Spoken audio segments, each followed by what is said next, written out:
I've watched it quietly, and I can't stop thinking about it. The way some village women never post pictures online. It's not carelessness. It's not shyness. It's something deeper. You see it in their eyes. That quiet knowing. That patience. That subtle power that the world around them can't quite touch. I've watched girls walking barefoot on dusty lanes, baskets on their heads, laughing with the sun on their faces, and never once reaching for a phone. Never once thinking about showing themselves to the digital world. And I wonder, do they even care about likes? About comments? About validation? Or is it simply that their world doesn't allow it?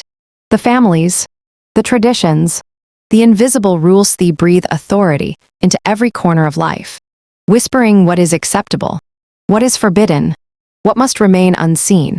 And in that silence, there's a quiet rebellion, a dignity that no filter, no social media, no platform could ever replicate. Watching them, you realize how powerful restraint can be, how impactful absence truly is. And suddenly, the psychology of visibility, of validation, of online attention, becomes irrelevant in comparison to the mastery these women quietly cultivate every day. I remember a girl I met under a sprawling mango tree, her fingers tracing patterns in the dirt as if each line contained a secret. She told me she had never thought about posting pictures online, not because she didn't have curiosity, not because she lacked awareness, but because her environment shaped her differently. No smartphones cluttering her mind, no constant digital comparison, no rush to showcase herself existed in invisibility, yet commanded presence. I could see it in her laughter echoing through the fields without audience, in the way her shoulders carried calm authority, in her gaze that measured the world around her without fear. And I realized, the psychology of attention isn't universal. It bends, it molds, it's constrained by culture, by upbringing, by the invisible structures guiding the trajectory of a young woman's choices. The freedom to broadcast oneself online. For many of these women, it's a luxury they don't even desire. And there's something intoxicating about thought power born from self-possession, from knowing your value without needing to display it. And let's talk about choice, because real empowerment starts there.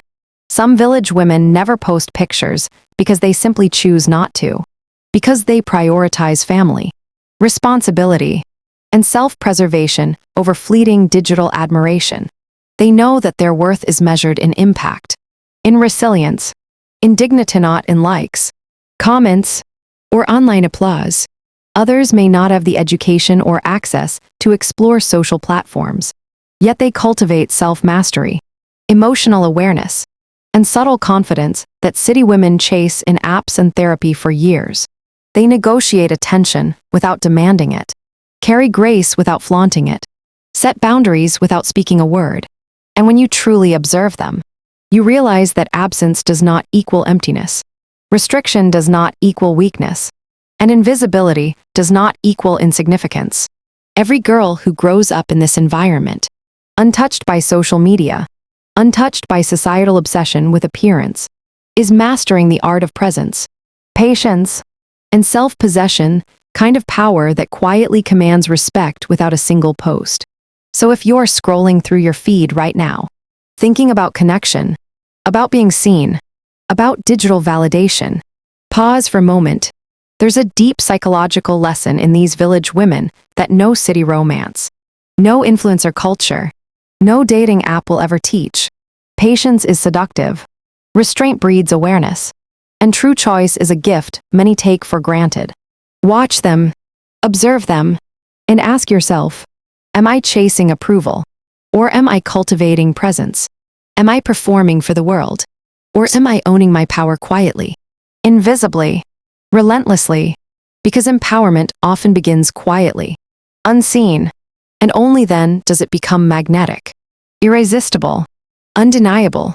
So here's your subtle challenge. Next time you feel the need to post, to show, to seek validation, remember this: times.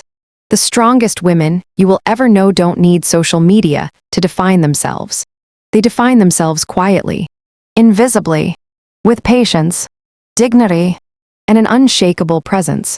And that, My queen is the most hypnotic, magnetic lesson you will ever encounter about freedom, power, and the deep psychological reality of life away from the spotlight.